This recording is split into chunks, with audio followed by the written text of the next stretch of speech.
I've been playing Euro Truck Simulator 2 for more than 13 years, and even today, after all that time, I still genuinely enjoy loading into the game, starting the engine, and just driving without any pressure to rush or compete with anyone. And people often ask me why. Why a slow trucking game still feels enjoyable after so many years, especially when there are so many faster, flashier games out there. The answer is simple. There are 10 things I follow every time I play ETS2. Things that completely change how the game feels, how relaxing it is, and how long I can enjoy it without burning out. So today I want to share 10 essential tips for beginners in ETS2. And honestly, even if you're not a beginner anymore, I think you should still follow these, because they help you enjoy the game the way it was meant to be enjoyed. And before we start, don't forget to like the video and subscribe, because it really helps the channel and lets me keep making content like this. Most people come into ETS2 after playing racing games, where you're trained to push harder, brake later, overtake aggressively, and treat every road like a racetrack. But ETS2 is a completely different experience. You're driving a truck, not a Lamborghini, and the moment you understand that, the game starts to make sense. You should slow down, you should breathe, you should stop rushing deliveries. I love the moment when a new player finally relaxes, because that's when ETS2 stops feeling boring and starts feeling calming. This is not a game about speed or overtaking. It's about patience, smooth driving, and enjoying the road. Once you relax, everything else becomes easier.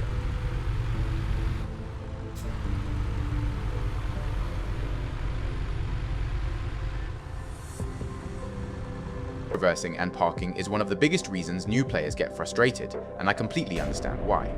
At first, it feels awkward, confusing, and sometimes impossible. The trailer goes the opposite direction, your brain panics, you start overcorrecting. But this is where patience matters. You should practice reversing slowly, one delivery at a time, without pressure, because once you understand how the trailer reacts to steering inputs, something clicks in your head, and parking suddenly becomes satisfying instead of stressful. And here's something I really love recommending.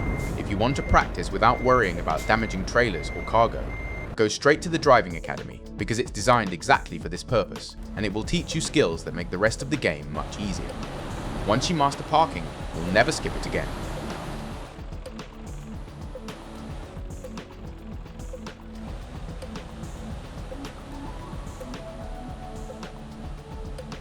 ETS2 is not an arcade game, and it's not meant to be played like one.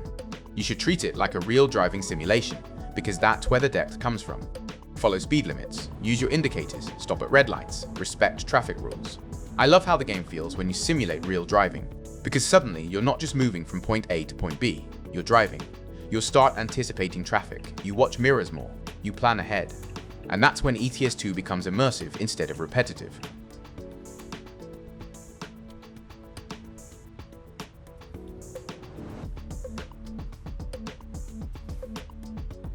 You spend most of your time inside a truck, so this choice matters more than people think. One mistake I see beginners make is buying a truck based only on stats or price. Instead, you should focus on how the truck feels, and most importantly, how it sounds.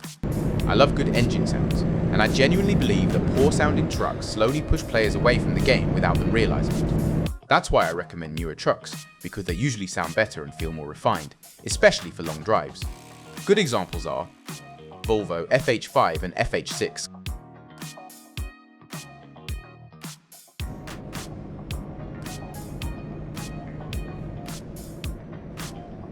Highways are efficient, fast, and predictable, and sometimes that's fine.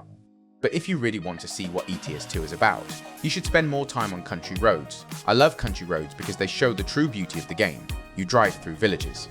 You pass farms and forests. You feel elevation changes and tighter roads. Highways get you there faster. Country roads make the journey memorable. Take the long way sometimes, it's worth it.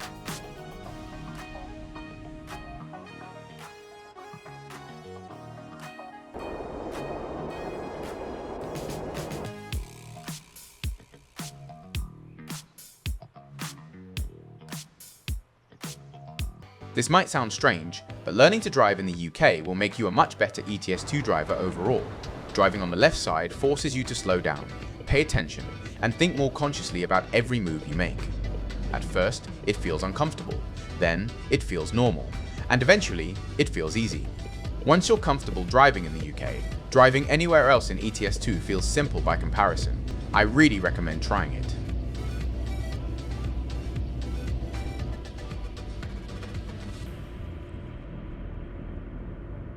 Early in the game, money pressure can ruin the experience. You rush jobs, you stress about damage, you worry about loans. Hiring AI drivers changes everything. Once you start building garages and hiring drivers, money starts coming in passively, and suddenly the pressure disappears. I love that moment when money stops being a problem, because that's when ETS2 becomes what it's meant to be, relaxing.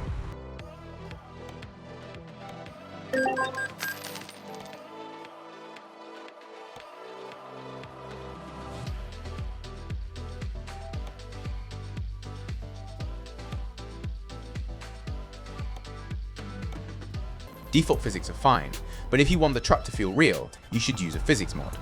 A good physics mod makes the truck feel heavier, braking more realistic and cornering more demanding. You naturally drive slower and smoother without forcing yourself to. Once you try proper physics, it's very hard to go back.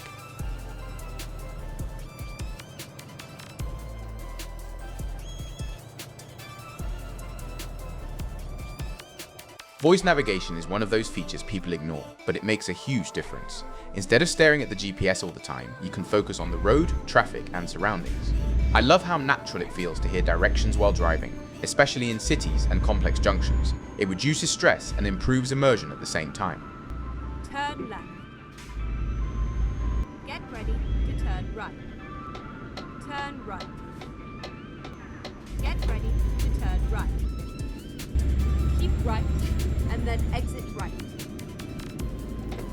You can absolutely enjoy ETS2 with a keyboard, but the keyboard will always limit you. Steering becomes sharp, braking lacks precision, reversing feels harder than it should. A steering wheel transforms the game. Even a basic wheel makes steering smoother, braking more natural, and parking far easier. If you want the full ETS2 experience, this is one upgrade you'll never regret. ETS2 isn't about speed, winning, or perfection. It's about relaxing, learning, and enjoying the journey. If you follow these 10 tips, the game stops feeling frustrating and starts feeling exactly the way it was designed to feel. If this helped you, don't forget to like and subscribe, and tell me in the comments which tip helped you the most. I'll see you on the road.